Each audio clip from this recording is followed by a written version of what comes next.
All right, we are live. Hello, everybody, and welcome to The Scene Live.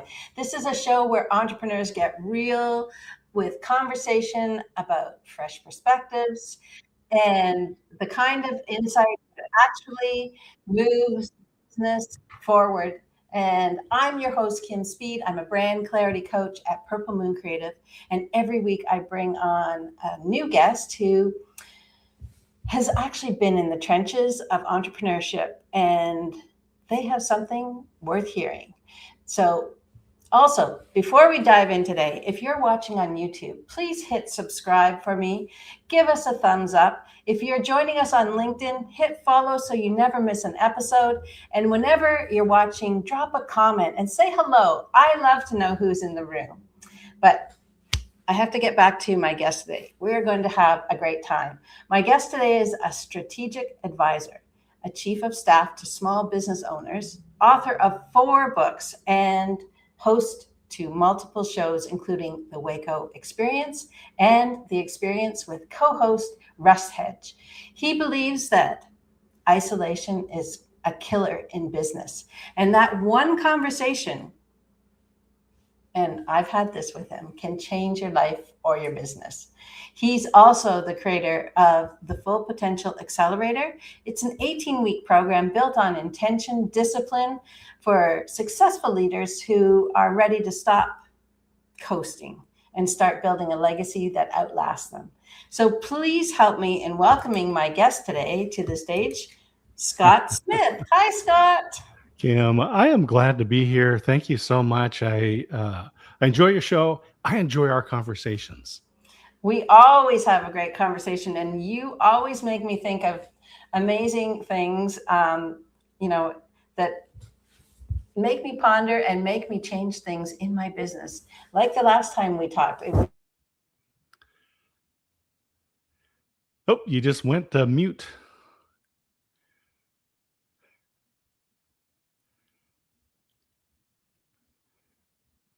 Hey, it's Joseph Gonzalez. Good to see you, Joe. There. And we're back. And we're back. So, hello.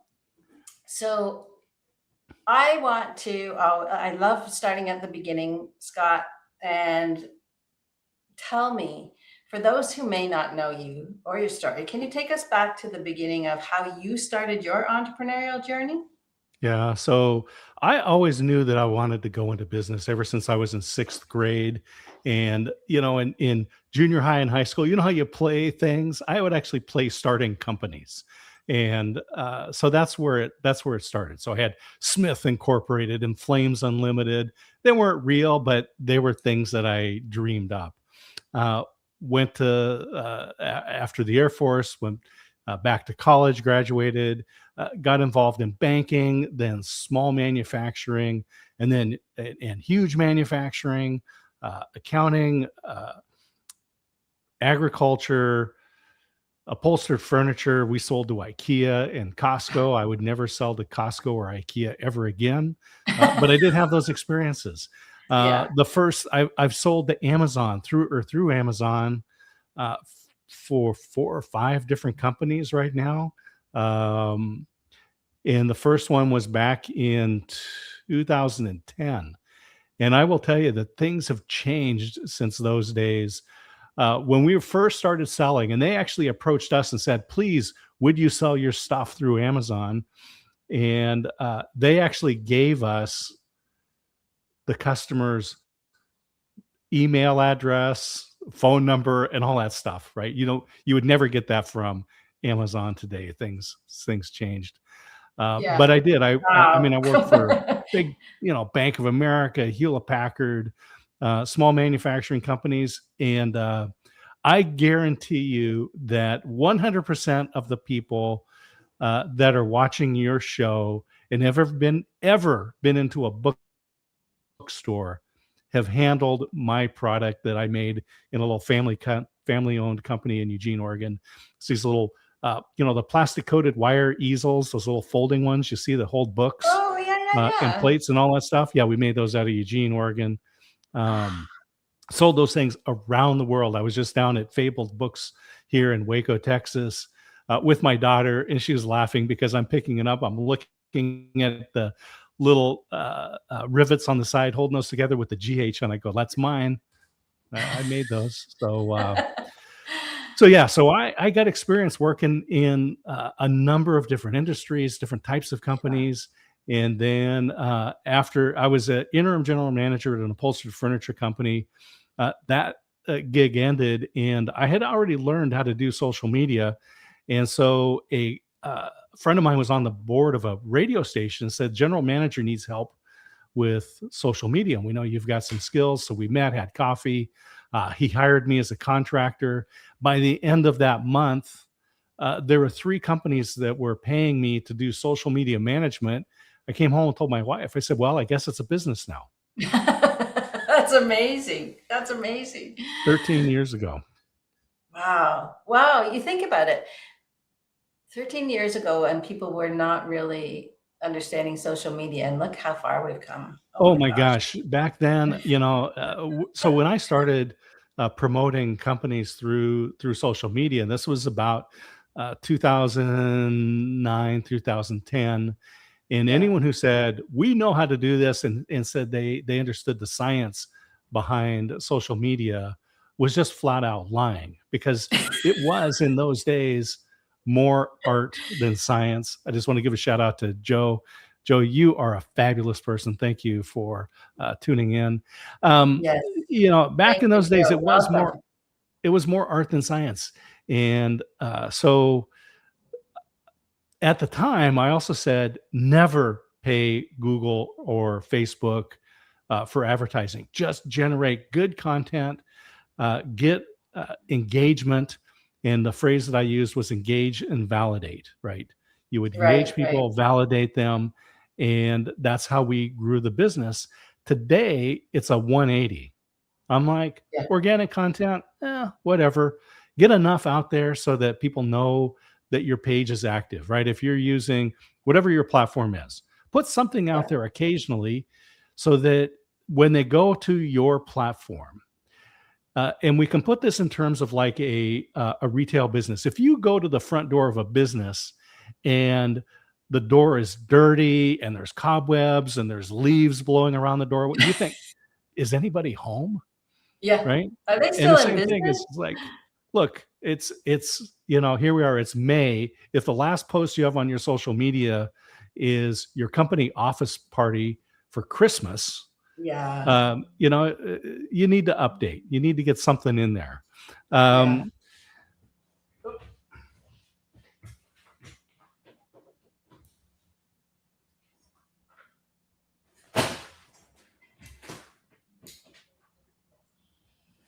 I just realized I forgot to put the battery into my computer, the wire Oh. to charge it. It was And we're going back. like, time out, 5, 4, 3. Anyway, we're back. You know, No um, worries, no worries. We so the we'll so have to the keep you in power. yeah, so put enough content out there, right, so that people know you're there.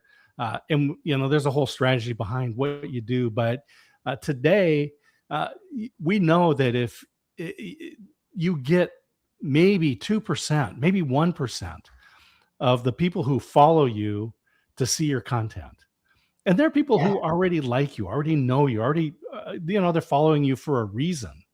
And so, it's the old singing, preaching to the choir. I mean, they're already there. How do you reach new people? And yeah, it's, get this engaging content and the manage the algorithms. I'll just tell you, buy it, right? yeah, Um, there's groups out there that say, "Oh, we'll do a TED talk. We'll help you get on the TEDx stage, and we'll make sure that your video is seen by so many thousands, tens of thousands of people. And we're only going to charge you these thousands of dollars for that service." Well, yeah. I know that video views on YouTube are between 1 and 2 cents each.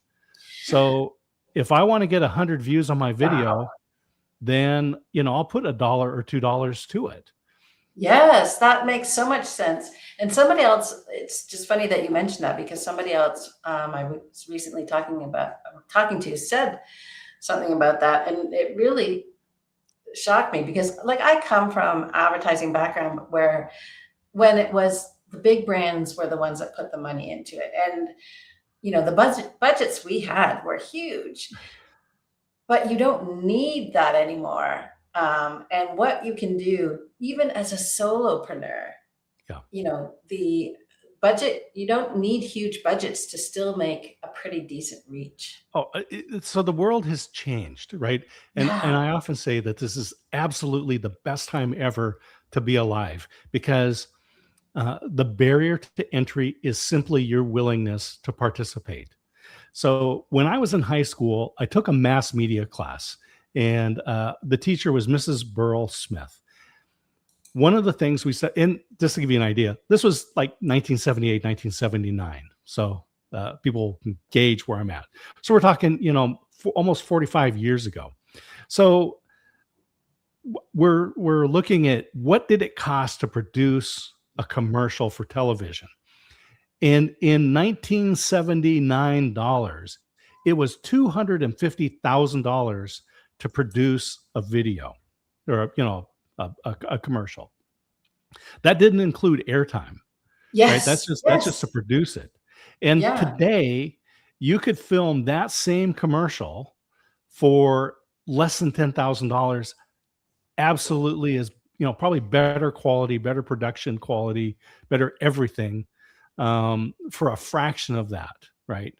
Yes. Now the airtime and whatever to get it out there, but the deal is that again, it's only your willingness to participate. It's so true because I remember, like, one of the companies I worked at, we had 4 floors of a building of people that, bought media, placed media, did the creative, did the production, did the account services. That all had to be, done to produce anything that went even on a billboard that you drive by.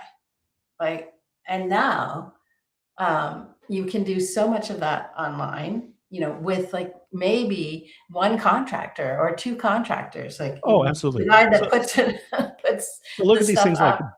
blip of billboards, right? You can do digital billboards. You can go into Canva or whatever your favorite creative program Yeah. is, put in whatever the specs are, put your message up there, upload it, and get it on billboards across the country or wherever your target market is. One of my favorite ones right now is, and we'll talk about some of these hacks that are out there, right? Yeah. Like people who are like, I'm a best-selling author.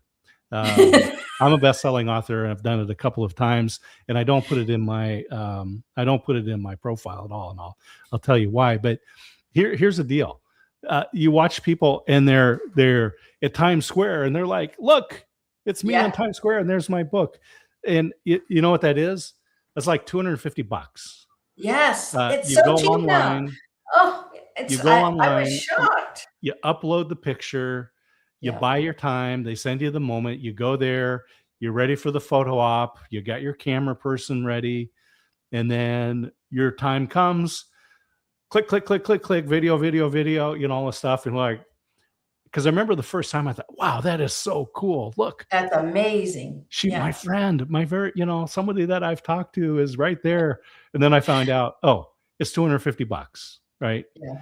Not to minimize the impact, but Yeah. to be a best-selling author. So the first book that I published in 2018 was a number one bestseller, Mhm. for a moment, and I Yeah. screenshotted it. Right, number one bestseller. I had one of those In for a like second too. books published by left-handed authors on a Friday from Oregon, and 6 people bought my book, and it was a number one bestseller. And I Yeah. screenshot it and I put it up, and I thought it was so cool for that moment. And then I've done it since then, but um, it doesn't. I mean, if I was like a 6-week New York Times bestseller author, now there's some meaning That's to amazing. that, Yeah, that's right? amazing. But Um, they but even anyway, pay for that too. They what's just pay that? a lot more. Oh, They pay, absolutely. Yeah. In yeah. fact, they changed the rules when Donald Trump published his book, The Art of the Deal. He had all these hotels, right? Oh, And the yeah. hotels bought cases of his book. And at the time, the New York Times tracked how many cases went out of the warehouses to go as bestsellers, not retail sales to readers, right? But his book was number one on the list because Yeah, his hotels bought them that's true. Yeah, yeah, just using using. So they changed the system, but I'm just saying that it really comes down to having an impact, and and we cannot operate as small businesses, as individuals, as entrepreneurs, as small companies with 20 or fewer employees. We cannot do our marketing off of the Nike model. It does yeah. not work. We No, can't do it like Coca-Cola. We can't do it like any of the large companies out there. So but we it don't does have not to scale either. down. But we don't have to do it that way. No. Yeah. And in fact, when you look at most businesses, you go, unless you're selling a course that is fully automated or some sort of a digital product like that, Mhm. you cannot handle tens of thousands of customers. You can't handle thousands. You can't handle dozens of customers. You can only handle a handful. If you're an agency, if you're a marketing agency, and you've got maybe a team of 3 or 4 employees that you pay and some contractors that you work with, man, if you get like 5 customers a month, you're swamped. You cannot handle the work, Yes, it's so right? true. And yet we're marketing like Pepsi, where you're Yeah, going like, yeah, we need to they're sell a massive. million bottles an hour. Yeah, yeah, it's crazy. And but it's hard to sort of do that switch if you've come from um, a corporate job. And I had to really, change perspectives big time because I did come from like these huge budgets and um, being a little person in a big huge team um, and expectations, and then trying to bring that down to a level that I still felt like was meaningful, or was going to do anything for me. Because at first I thought, this is not going to do anything. It took me a while to get my head around that it actually could. And the reason I want to bring this up is because you wear a lot of hats. You've done a lot of things, and you do strategic advising. You're an author. You're a radio show host. You're a program creator. Um, so in that time, you've helped a lot of people, and you call it being the chief of staff. So I wanted to make sure that we got into what Mhm. that is, because who needs a chief of staff and what does that mean? So, this is one of those things. Back when I was working at Hewlett Packard, I'm not an engineer, but it is an engineering driven company. Yes. And in fact, the philosophy of Hewlett Packard, specifically for senior managers, was that it was easier to teach an engineer to be a manager than a manager to be an engineer. Well, I didn't have an engineering background. I had a business background, and was in accounting and banking, and came into supply chain operations. So I had to learn how to speak engineer, if you will, Yeah. right? Yeah. But I will say everyone has these inadequacies, right? No matter where you're at. But I was looking around and I'm going, I'm talking to people who were experts in glue, right? I mean, adhesives, right? Just Yeah. sticking things together. And it's like, oh yeah, if you have this kind of a substrate and you're putting this thing on and this, you need these and all the chemistry, and they're drawing out these things, and they understood it, right? Yeah. And they had deep knowledge, these subject matter experts. And I'm going, what do I bring? What skill do I have? And and really, I spent most of my career as a people manager. Turns out that's a defined skill, right? Being able to oversee and manage people and motivate them and keep them going and be compliant with all the laws, regulations, and ethics Yeah. of the company. And what I really saw was, um, to be successful in that role, I needed to be a generalist. And when I escaped the corporate world accidentally and went on my own, it's like, I didn't come from a deep knowledge or expertise of supply chain logistics or Yeah. of marketing expertise, being, working for one of these Wyden and Kennedy type companies or something. Uh, but what I did bring was a generalist, right? So I'm not the HR guy, but I can help. I'm not the marketing guy, but I can help. I'm Yeah. not the operations expert, right? I don't have a degree in operations engineering, Yeah. but I can bring that to the table. And so when you look at it, the chief of staff really is that go to person that asks the questions, that organizes the information, that can see the bigger picture, right? Yeah. So, uh, And and I this love is too what this is what David here happens. said, because he mentions communication is everything. You were a great communicator. You were, you could talk the language of the different people. You weren't necessarily the expert, but you could, it's almost like a translator. It's funny that you say that because it's absolutely true. Um, because you're looking at these different things, and the owner of the company may have been a great subject matter expert and fell into this role of running the company, and they have the technical expertise. But when it comes to the marketing, they don't know what questions to ask. When it comes to the operations, Yes. they're not thinking about the logical flow, right, where things No, go. no. But even explaining the topic. So I was running a company, I was CEO for a small company, and I always laugh because we were pitching it as a startup, actually going into the Shark Tank type deal, asking for an investment of $800,000. And it was, how do you explain soil microbiology to people so that they understand it? Because I am not a microbiologist. I don't have a degree in Yeah. chemistry, in biology. And so I would go in and explain to people that the soil is the habitat for your plants, and you want a habitat that encourages the plants you want and discourages the plants you don't want. We can talk about what the technical things are on that, but I explained it. Then I go, let's say I have an acre of ground and I want to encourage young families with their children to come and be a part of that environment. So what I do is, on that 1 acre of ground, I put in pavement and bowls and ramps and jumps and rails. And I go, now, where's all the young parents with their little toddlers?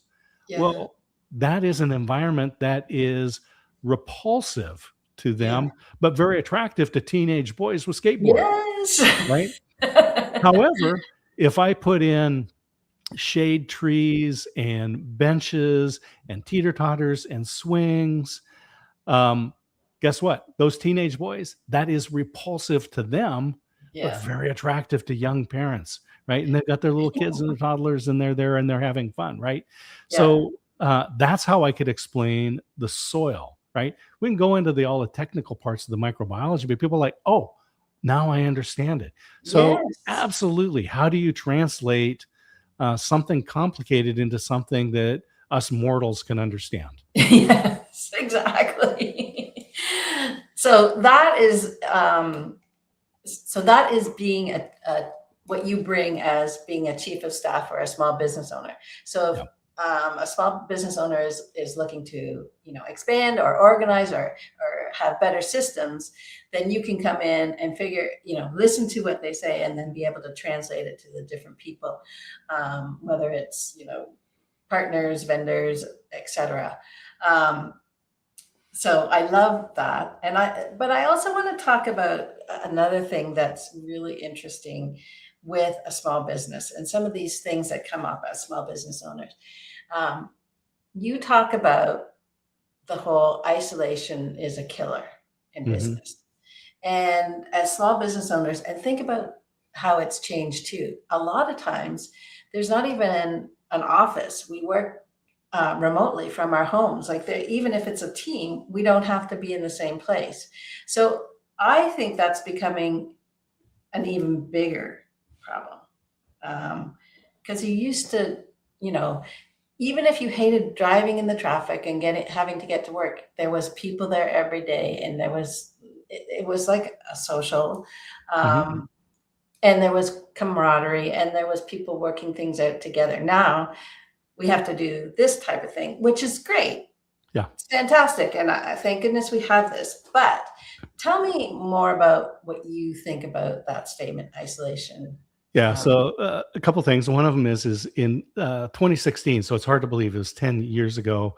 I wow. gave a talk at the Social Media Summit in Dublin, Ireland, put on by Samantha Kelly.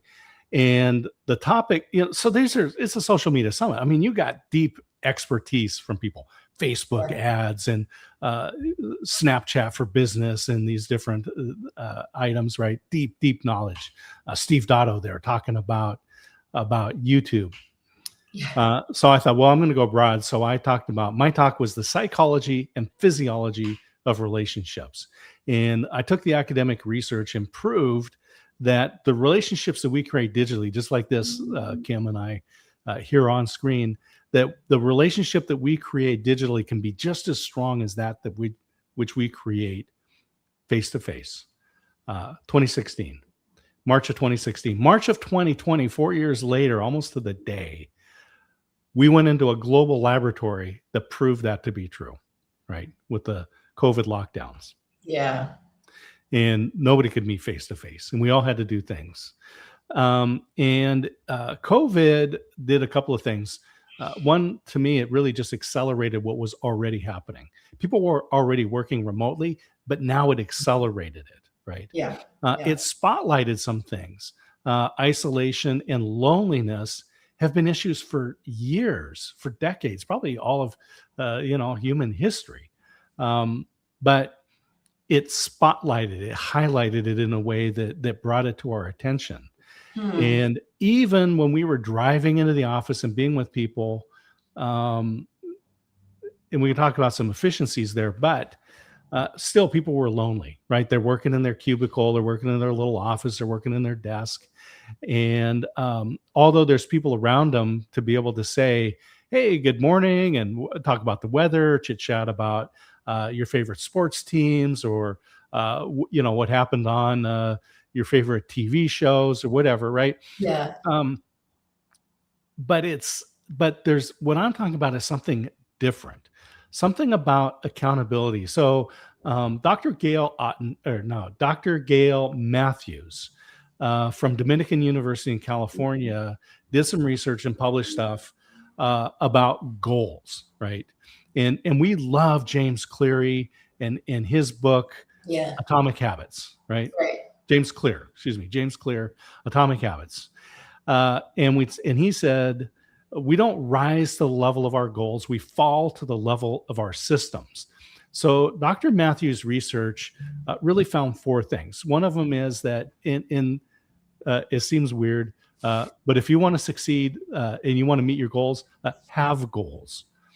Which is Yeah. like, and I guarantee you that if we talk with most people, they actually haven't thought about their goals. They haven't, they really don't have, what do you want to do? I don't know. Yeah. So Yeah. have goals, right? The second one, write them down and come up with a plan on how you're going to meet those goals, right? That Yes. improves the probability that you're going to be successful. The third thing, tell somebody about them. Yes. Hey, Kim, I want to write a book, and I want to get published by next fall, right? Yeah. So now I've told you, I've given you a timeline, and but the fourth thing that you do is you have somebody hold you accountable, right? Hey, Yeah. Scott, this is you to me, Kim to me, saying, Scott, you said you were going to write a book. You want to get it published in the fall. So where are you at in the process? Oh, Yeah. well, I've written the outline. I've got, I've drafted a couple of different things. I've got some research. And then later, as we progress. Okay, so next time we talk, what do you want to have done? Right. So Yeah. this is the accountability thing. And so even though in the office place, we may be surrounded by people, you can be surrounded but lonely and not being held accountable for what you want. So when we talk about isolation as the killer, whether you are in a business working for wages, you have your own business and you go to an office and you have people, it still requires that you set regular accountability. So I meet every week with the different groups. There's a couple that I meet with every other week, and that's a small group face to face. And then I have one person I have lunch with every week. We hold each other accountable. And another person that I have a phone call with every week, and we hold each other accountable because we cannot do what we need to do on our own. Yeah. So true. Yeah, and the ideas that I have in the vacuum of my head, they sound great. And then I go, "Hey Kim, I was thinking about doing this thing," and you're like, "Oh, wait a minute. No, I'm not going to do that." Have you heard about this other problem that you shouldn't do that? Right. Or vice versa. Sometimes you will put, like, I'm my own worst enemy sometimes is I'll think of something and I'll think, no, that'll never go. But if I I speak to somebody weekly as well. And if I really want to figure out if it's something worthwhile, then I put it out there. I speak it so it comes out of my mouth rather than just stays in my head. So yeah, that's huge. That's huge. Yeah. So so this is the thing is that, say isolation is the killer. And so you need to set up, could be a mastermind group, could be one-on-ones, but you need to be intentional about this. Yeah. And it's peer mentoring is the best, right? Yeah. We also love Jim Rohn, right? That we are the sum of the 5 people we spend the most time with. And there's research out there that actually says it goes out further than that. There's research that says it's not just the people you connect with, but the people they connect with and the people they connect. It goes out like 4 levels. Yeah. And so, so what's going on in the people you connect with? And I'll just say, so I went back and I was looking at, so you did an episode early April with Steve Ramona. Yes. And he had some excellent information and stuff about networking and how you need to be intentional about it. And one of the things that I took away from it is that, he was very clear in numbers, right? People think marketing is creating cool graphics or writing the video, doing the videos or good copy. And marketing is math. And he was like, yeah, I talked to 5,000 people to get these, these sales. I mean, that was amazing. Pavement, right? I know. It was like, oh, really? I don't want to think about it in that term. But yeah, that's how he built his business. Yeah. And you need accountability to be able to do that. It was like, did you make your calls today? Where are you going to get the list of calls? Yeah. And this goes into part of what I talked about in you mentioned the full potential accelerator. And so you have a great book, talks about your journey into entrepreneurship once again, where you had a job, you liked your job. They said, we don't need you to do the job anymore. Yes. And so I encourage people to go to the book. So if we go to dscottsmith.com/Kim Speed, people can go and get your book right there. Link is right to Amazon, and also Full Potential Planner or Full Potential Accelerator. So the deal is,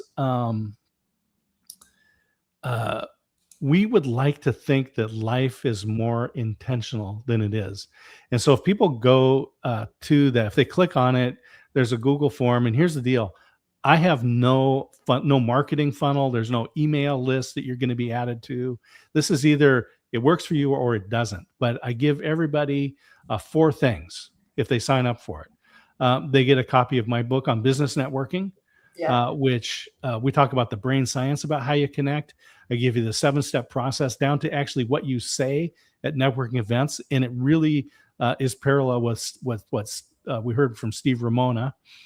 And then the second half of the book talks about your network and who should be in it and who should be out of it, and what your contact frequency is for the 5 roles of the people that are in your active network. So everyone gets a full copy of that book. They get the companion to the independent planner. So I created the independent planner, Awesome. which Awesome. is helps you not only set your goals, but it gives you a path to track them using brain science again. When we are Writing it down. Yeah, you write it down, but then also you look at your day and you go, okay, part of my goal is to promote the things that I'm doing. So that's a goal that I have. Yeah. And Kim says, be on her show. So I put it on my show, and it's directly tied to a goal. So I Yes. can put that onto my planner that says, part of my time, part of the 1,440 minutes that I have every day, and I used them all yesterday, I will use them all today, and I will use them all tomorrow. But will I use each of those minutes to its best and highest purpose? Well, if I'm meeting with Kim, that 60 minutes was definitely for its best and highest purpose. Yeah. And so not only do I put it on the calendar, but I get to check it off. I get to fill in the little bubble. And when you do that, I have success. I fire off the dopamine. I want to do that again. Right. I love that feeling. I love that little check. Right. I love that check. And you know what? It's why I watched an admiral from the U.S. Marines or something talk. And one of the things that he said to me was, or said to everybody, but I was listening intently. He said, make your bed every morning. Absolutely. That's a very famous video. Right? It's not that I didn't, but you know what I do now is I do it the very first thing. Oh, absolutely. So that it's like that check. Yeah. I wake up in the morning, I make the bed while it's dark, right? It's I haven't even turned on the lights. I make the bed and I open the blinds. Yeah. And so when it gets light, the room is full of light, right? I mean, it's just having routines, habits, and rituals are important. So in the companion to the independent planner, everyone gets that full book. It's copyrighted at the U.S. Copyright Office, all that stuff. All the information is in there on how to be intentional about setting your life up, right? Creating a 3-year vision for your life in 6 areas. And I'm in the 3rd year of my second 3-year plan right now.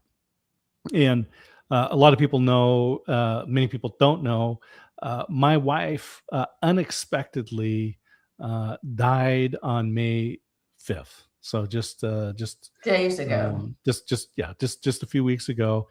And so, obviously that impacted my life. And so I'm in the process of going through and like, all right, so now how do I live my life? Yeah. But I have structure in a plan. And I will tell you that for the 3 weeks that I was with her in the hospital, having daily structure, I made the bed every day when I was there in the hospital. I got up in the morning and I made the bed and I arranged the room for the day. And at the end of the day, I set it up into, sleep mode, night mode. But these are the things that you have to have, structure and discipline in your life. So so if people sign up for the Full Potential Accelerator, they'll get the book, Business Network and Scientific Method. They'll get the companion to the independent planner. They'll get 2 academic papers. One of them is Pragmatic Prospection, and the other is The End of History Illusion. And The End of History Illusion, I was going to ask you about that because I went through and I thought, I was looking at the list of things. And I have to say, before you even answer that, I love the simplicity of your marketing.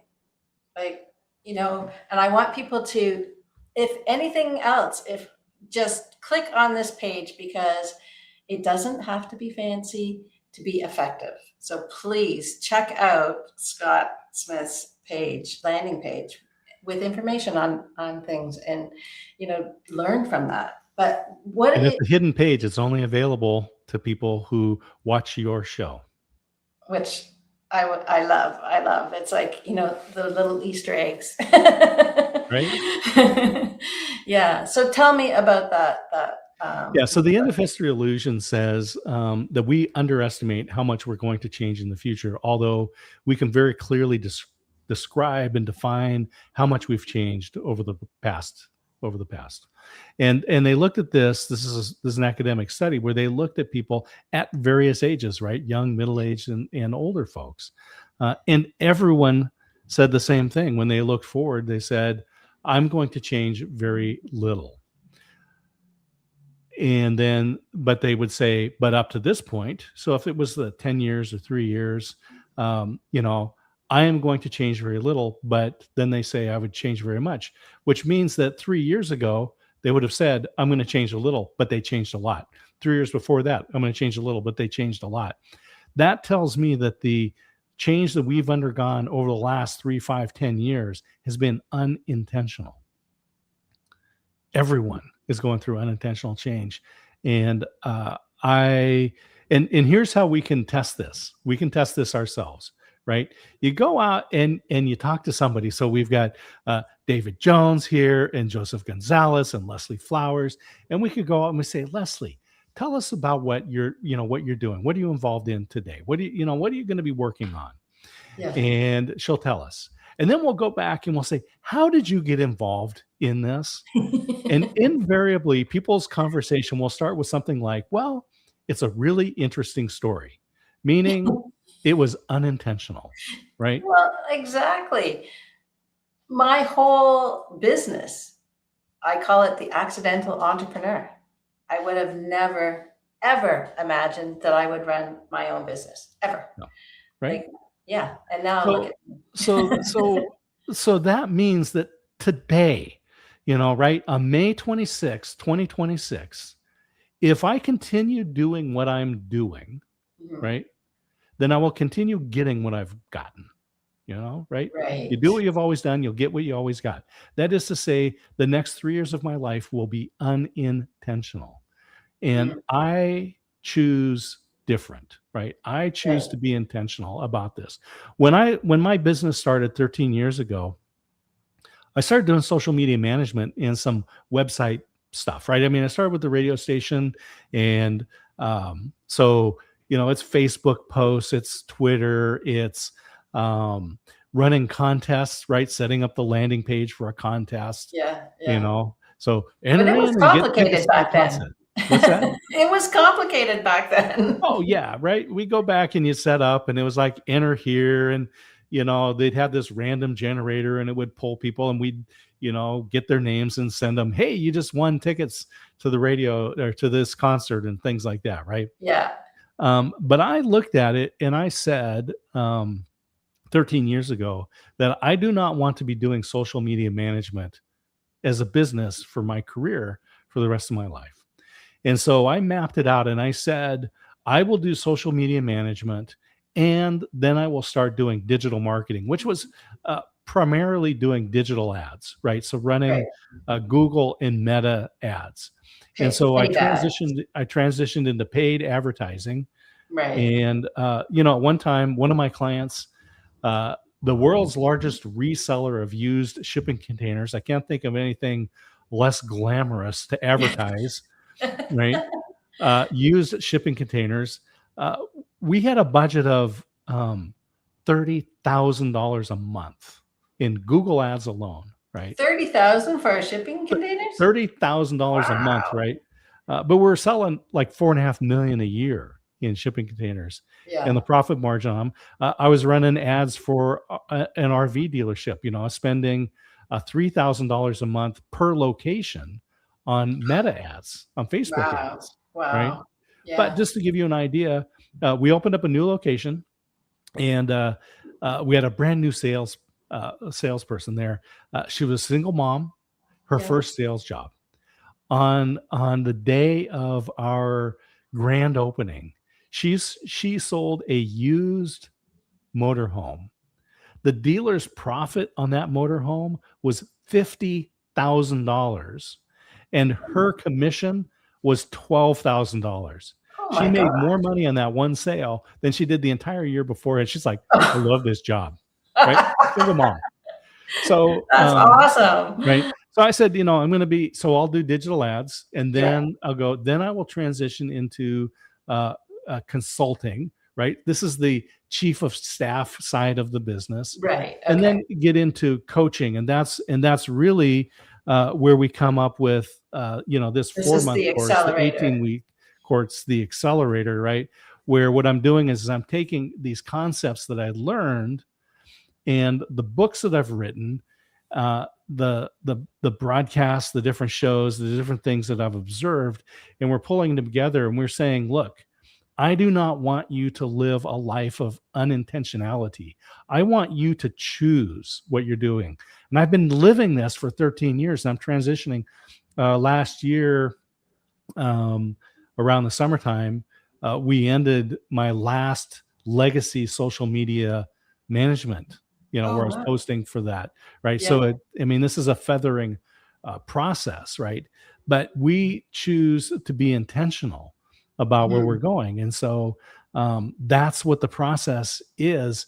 And then the last academic paper, so you get the 2 books, and then you get the 2 academic papers. So the End of History Illusion, and then Pragmatic Perspection. And this is Dr. Gail Ottingen from New York University, Munich Universities.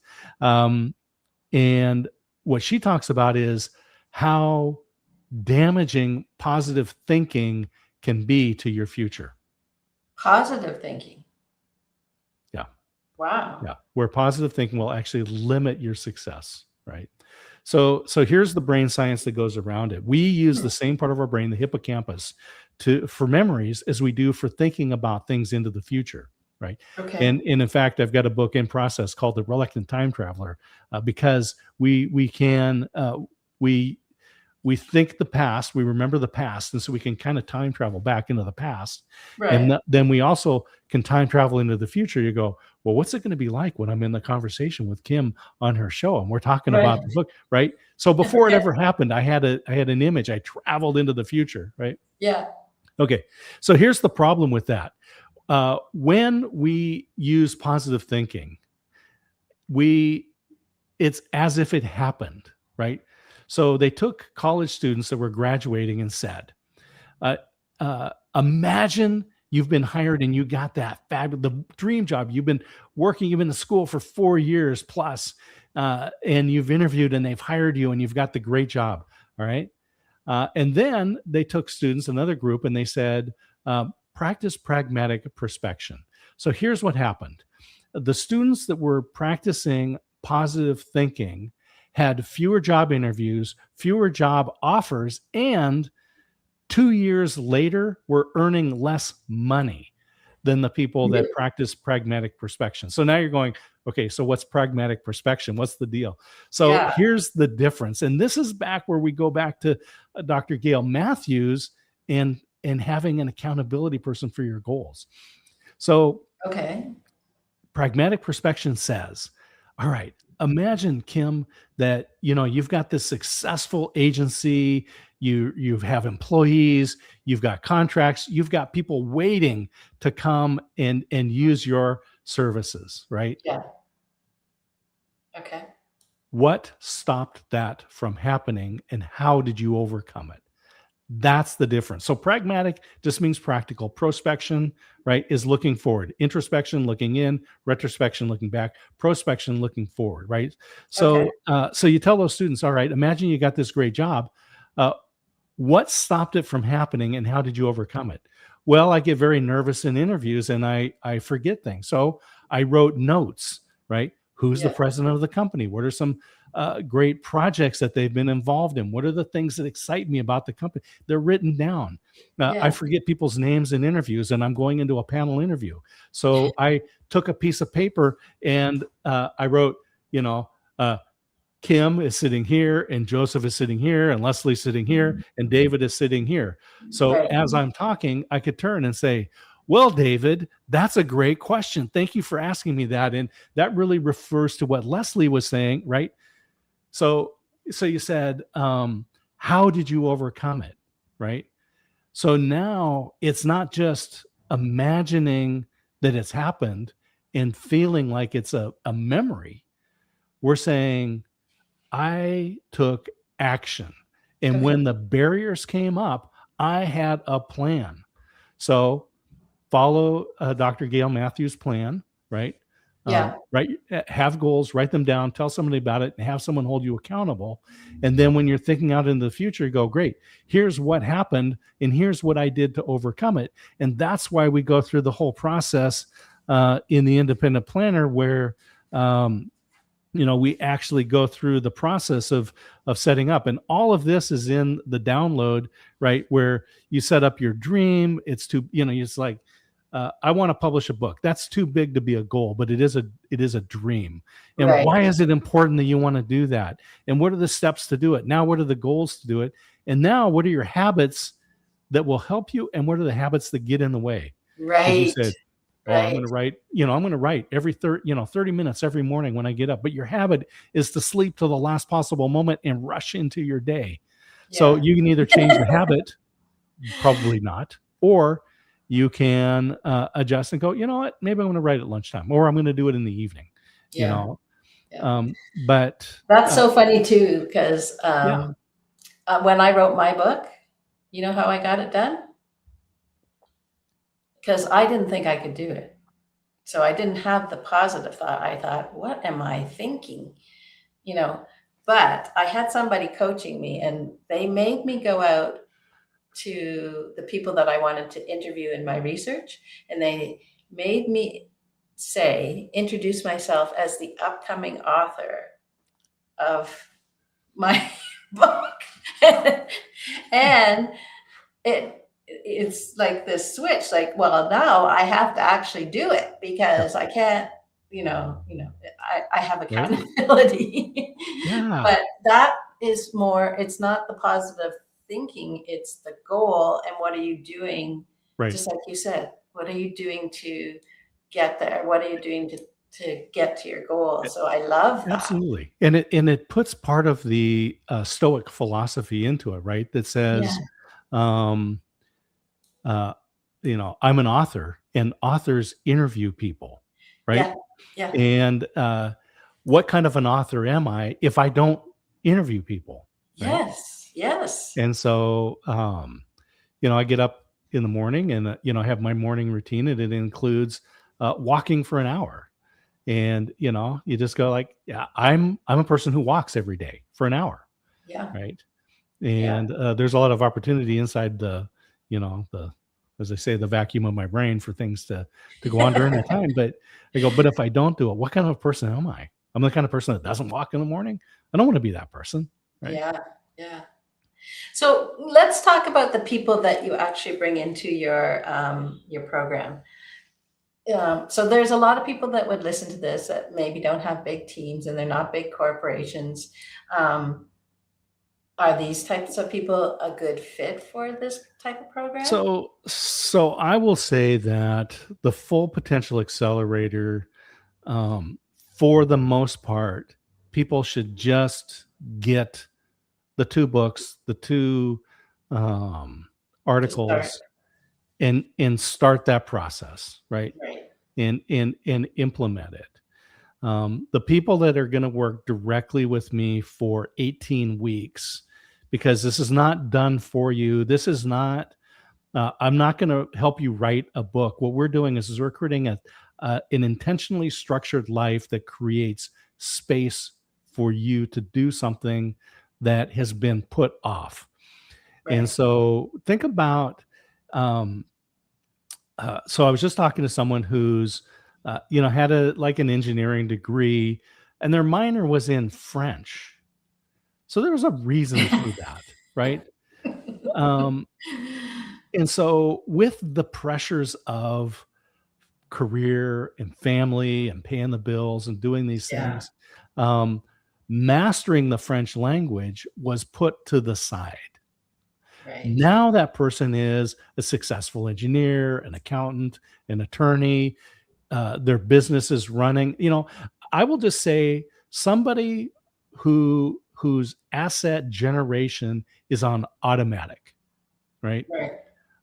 But there's more to life than making money. In fact, when I give a talk, I usually end with the phrase, It's not about making money. It's about living a life that makes a difference.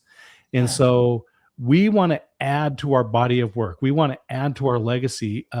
Gentleman we were just talking to this week said he is in the process right now of adding to his obituary. Right? I mean, so when they get his obituary, he wants it to say he published books. He, Yeah, he did volunteered things. with nonprofit organizations. And so I'm looking for, specifically for this program, people where asset generation is on autopilot. That's done, but they want to leave an impact. They want to, it's learn a language, learn to play, master a musical instrument, publish a book, start a nonprofit organization. And I will just say that,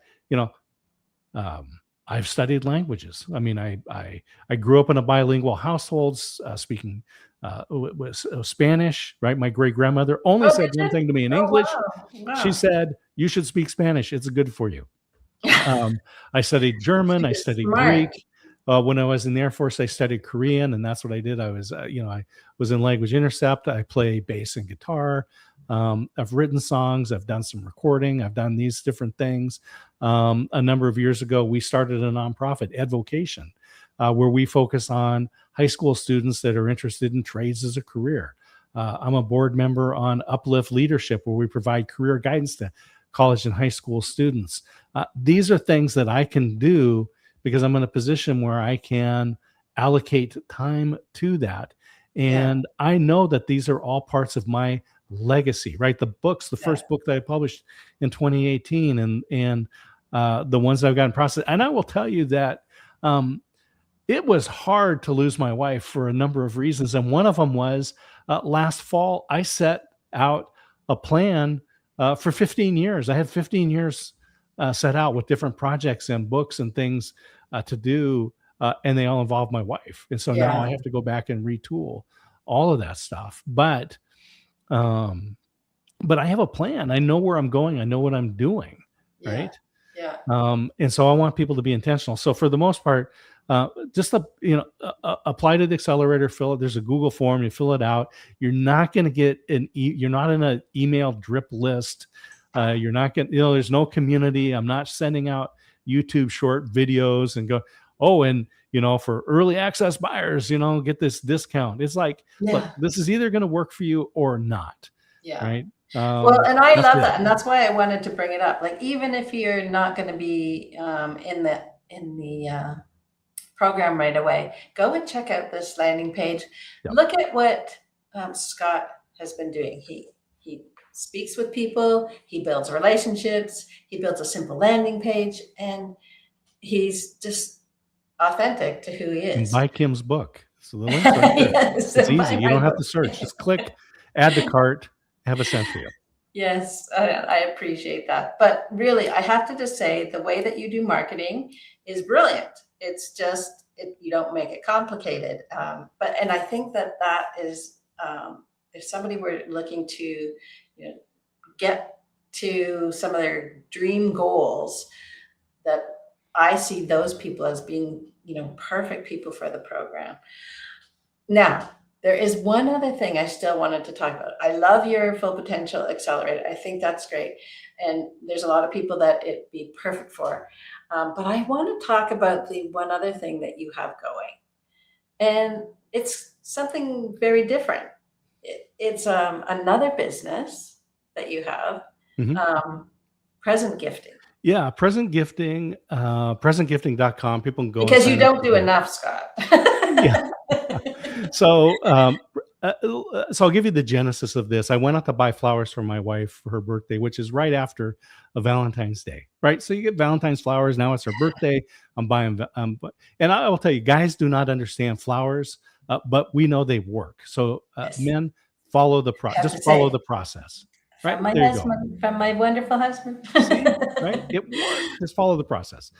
So I'm down at the flower shop, and a friend of mine owns it, Twyla, and I asked her, and I said, we just have Valentine's Day. We got, I'm buying flowers for her birthday. Mother's Day's coming up, or anniversary's in August, right? Is there a service? Can I just sit down with you and just give you all of these things and a budget and my credit card, and you just say, yes, do you still want to send a $75 bouquet to your mother-in-law, right? Yeah. And just text, and I'm like, yep, do it. Well, she said no, but it would be great if it existed, if that existed. Yeah. That was years ago. So I had an opportunity to be in a startup weekend, and I went there because I was new to the community. Right, um, this was last year in May, so a year ago, just a year ago. I had been, so I'm like 7 months into WACO, and I thought, oh, this will be a great opportunity for me to meet people. So I go to the accelerator, startup WACO. And pitched this idea, and I won the competition. So they gave me some Oh, you money. won. I didn't know you were the winner. Yeah, Oh, yeah. So won the competition. They gave me money, and so I go, great. So now I'm gonna create present gifting. So I brought a friend of mine in that is good at AI, and we yeah. built this as an AI first company. And this is one of the things that I promote as well. Yeah. Go AI first, because a lot of things right now people are going like, you can automate your accounting, you can automate your marketing, you can do, you can have AI can read your inbox and do all these things with it. I'm like, great, but what can we do that's new, right? What is AI giving us that's new? What can So it we build? created so we went AI first. So here's the concept. Go to presentgifting.com, sign up. It's a free account. It's always going to be free. We are not going to charge for this. Oh, so it's What not you even a do, membership. nope, It's not a nope, no membership, no. But what you do is you sign up, and then you put in the important people in your life, and you put in the important events for that person that you want to remember. And then you'll get little gentle reminders that say, hey, your mother-in-law's birthday is coming up in 3 weeks. And brilliant. if I've Brilliant. loaded up her address, then it's right there. So now I can just like, oh, I'll just buy the card, write it. I got the address because Yeah, it came in the notification, right? I love that. Or maybe it's someone that you just like, I don't send them a gift. They're just a friend. But think of this. Maybe you have a friend that they just had a child, right? Yeah. And Yeah. so you put a reminder out for 11 months from now that says, So smart. hey, I just want to be the first person, right? So you get the reminder, and it says, hey, Joe and Priscilla's baby is going to be a year old in a month, right? Yeah. And their phone number's in there. So all I do is I give them a quick text, and I just say, hey, I just want to be the first to say congratulations on the 1 year birthday of, or maybe it's like, maybe they had a June baby, and Christmas is coming up, and it's their first child. And you're just like, this is going to be the best Christmas ever, right? Yeah. And you send them Oh, a text I love message, right? that. I love that. Because we start with the premise that says relationships are important and moments matter, and gifts are only a tangible reminder of the deep relationships that we have. So people put these things in, they get the reminders, and the second part of this is that we'll add later, and this is part of the AI driven, is we look at the relationships, we look at the preferences. So you put these preferences in, and then we will give you curated gift ideas, right? Oh, Right. And so all it and based on your budget preferences and all that stuff, right? So we're not going to I like say, hey, that. here's a $500 gift for somebody who's maybe a more distant relationship. Maybe all you've done is some text messaging to them. So like, here's a $25 gift idea. Right? Yeah. Yeah. You have different Absolutely. So ranges. it's curated, right? And so, Yeah. and based on the relationship. So I put my daughter in, Yeah. and then, uh, you know, uh, my other daughter has her in there, and then her husband has her in there, right? Yeah. So then the gift reminders come up, and it says, "Hey, Bethany's birthday is coming up in 4 weeks in September, right?" Yeah. And it gives me a dad gift. Hey, look, and she likes bling, right? So here's a Something sparkly. roadside emergency kit, but it's in a blingy bag, right? Perfect. Right. But Dad's then, still but taking then, care of her. then the sister, right, who has a limited budget, it's like, here's a scented candle, right? Scented Yeah. candle, right? That's a great sister gift, right? Yeah. Then Samuel, her husband, he gets a reminder, says, "Hey, your wife's birthday is coming up. How about maybe a romantic getaway type gift or Yeah. something, right? Nice. You Yeah. know, here's some flowers, here's some, something more romantic, right? Yeah. Not Something. appropriate for dad to send Yes. uh chocolates, right, in a heart box for that, but Yes. perfectly reasonable for that, right? So, presentgifting.com is it is a way to maintain those relationships because yeah, we could put these in Google Calendar and I can get the reminder, but we don't, right? Yeah. Yeah. So you can go in and you can audibly get interviewed, right? Right. And Right. just go, oh, so I've got my daughter. Oh yeah, and she's married to Samuel, and oh, and they were married in September, and right. Oh, and yeah, they've got two dogs or what, I mean, I can just I can verbalize these things in Yeah. there. Yeah. Yeah. And and thank you, Lynn. Yeah. Um, Yeah. oh my gosh, 36 years lost my oh wow, that's Oh, yeah, my heart is with you in that. yes. Um, yeah, and the pain, time does not heal, right? Time does not No. heal. No. No. But But we need to remember those relationships, right? These are the things that keep us strong. And again, isolation is a killer. We need to maintain those relationships. We want to do that, and we want to be the person who gives thoughtful gifts. Some people are excellent at finding just the right gift. We yes. want to use I the have a tools that friend are who's available. really good at it, and I feel like I suck compared to I'm her. just so exactly, right? I'm like, "How did you come up with that?" And I'm like, Yeah. I'm like the bachelor that shows up with the Doritos to the, potluck, and someone else has this beautiful seven-layer dip that's, looks like a football. I don't know, Yeah. Oh, and keep the bowl, right? Or right? And keep the bowl. yeah, I know. No, So I think present that's gifting. a great idea. But what I love about this, what I think is amazing is that when you moved from Oregon to Waco, Texas, Yeah. you were both excited about the move and but you didn't just move and then do nothing.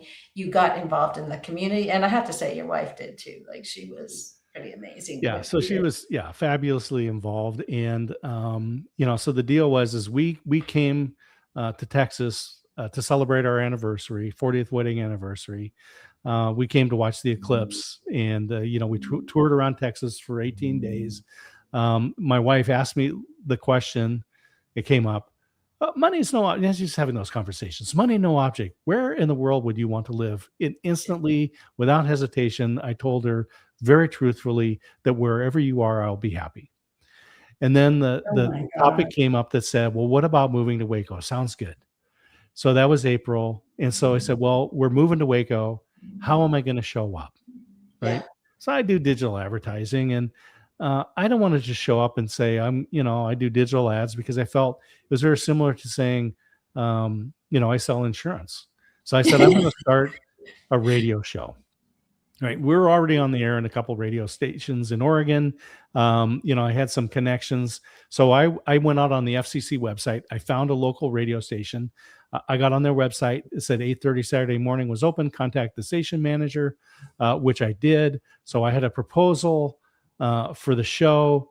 I had an audio sample. So I had the whole package, right?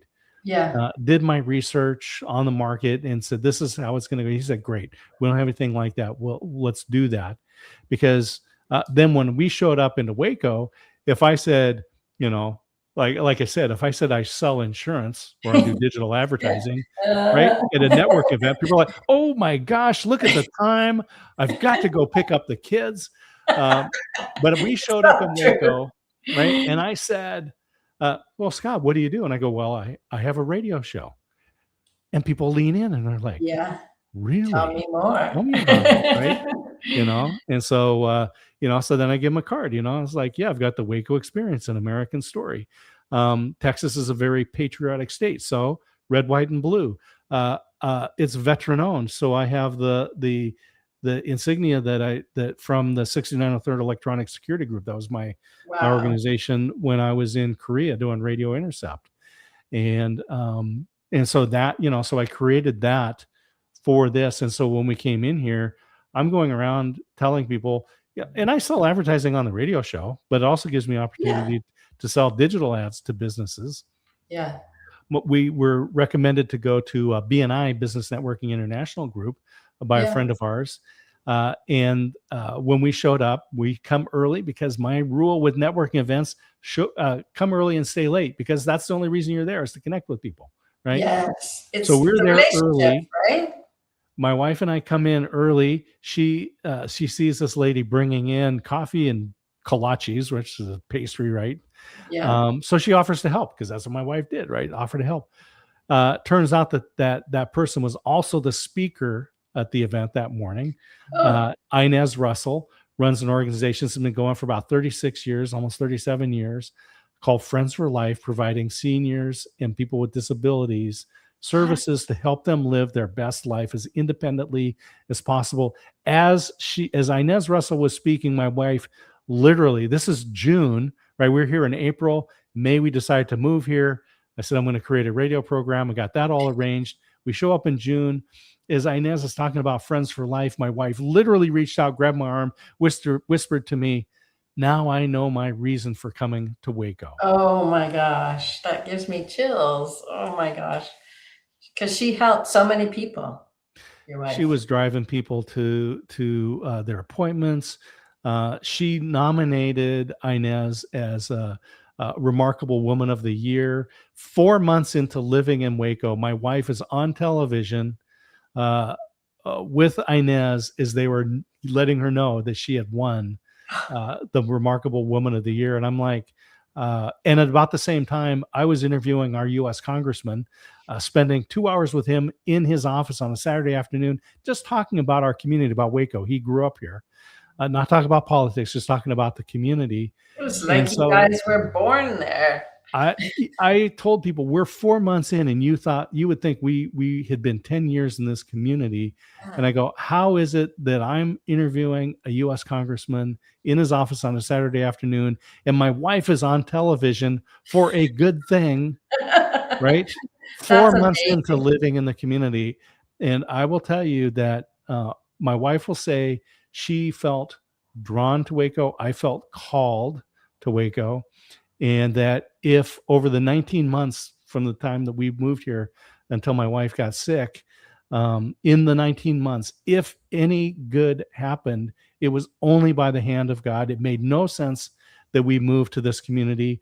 3 children, all living in Oregon. I was My going to wife's say you left all my your wife's sister, family. yep, my wife's sister and her husband living in Oregon. Her 93-year-old mother at the time is now 94, living in Oregon. We only knew one person in Waco at the time when we moved here. Actually, my wife didn't know her. I only know her. It made no sense for us to move here. If there was any good that happened, it was only by the hand of God. He called, we obeyed, he blessed. It's amazing. It's such an amazing story. I mean, it's a blip right now, and I'm sorry for what you had to go through, but I'm sure she loved it. So, Oh my gosh. Yeah. Yeah. It was just such a blessing. And I'll just say, we never took our life for granted, right? yeah. Every day we multiple times said, I love you. We would say thank you for the small things. Thank you for turning off the kitchen light. Thank you for locking the front door. Thank you for washing the dishes, right? And we would often remark, we get to live in this wonderful community, right? We get to see the Alico building every day, something that people who watch Fixer Upper on Yeah. HGTV, millions of people have only seen on TV. We see it every day. Me. I live on the Brazos River. I'm there every day. There are things that we experience. We've been to the Grand Canyon a couple of Yeah. times. We Wow. had been to Manhattan. We, um, you know, Old Faithful, Crater Lake, San Yeah. Francisco. I mean, we cannot count the number of times that we have been to Disneyland together. We were there on our 40th wedding anniversary day. My Oh, grandfather he was a migrant worker. He started working in Disneyland a year before the park opened, and that's where he retired. So I grew oh up in my God. Disneyland, and so it was important to us that we were there, Yeah. and we did not take for granted these things. And so um, I miss her deeply and will forever. Yeah. But I am grateful that we had time together and that we optimized our time. We maximized our time. We enjoyed our time. Yeah. We didn't die. She did not die with regrets. Yeah. She loved life, it sounds like. Oh, absolutely. Yeah. Yeah.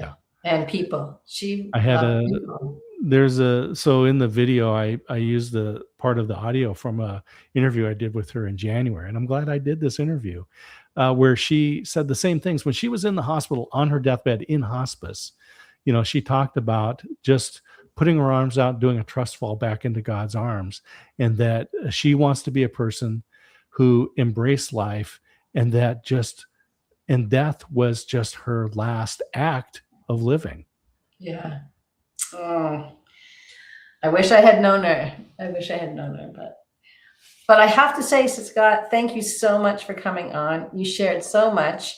Um, you've shared so much with me previously, and I feel like I've gotten even more out of today. And I hope that all of my guests, that you've had a great time listening to Scott. Please check out his landing page where you can find out about his accelerated program and present gifting. And just if you're looking to connect with him, Scott is also on LinkedIn. And you can catch his show, the WACO Experience and the Experience, which I believe that I get to be a guest on soon, which Yeah, I'm absolutely. excited Yeah, about. the experience live with Russ and Scott. We're in Yeah, year 6, and yeah. we have the experience local, which is Mondays every week, and I think 3 years now in that show. And then the Waco Experience, an American Story, is I'm getting ready to ship off episode 85, 86, Oh, something like that. already. Yeah, Wow. yeah. Wow, that's amazing. Anyways, you have numerous shows on the go, so please go check out Scott on LinkedIn as well, and and check out his shows, check out his books, because he's full of resources. Whether you're a business owner or if you're just trying to embrace life, or you get over some things. I feel like we've touched on a lot of things today, and I really appreciate your openness and sharing with us. So thank you so much. What an honor to be on your show and just hang out with you, Kim. Uh, it just means so much to be here. Well, like I said, I was so thrilled that you were still coming on, and just after your tragedy, and look at all of the value that you have brought everybody. So, if you are a business owner, just take a few minutes and think about some of the things that Scott has said. A lot of building a business is simpler than we make it out to be. But I loved, there's dreams that you can have. You want to have this amazing business or life, but how do you break it down into the goals, and how are you making those goals? So that's what I really took out of some of the things you said for business owners. So thank you so much.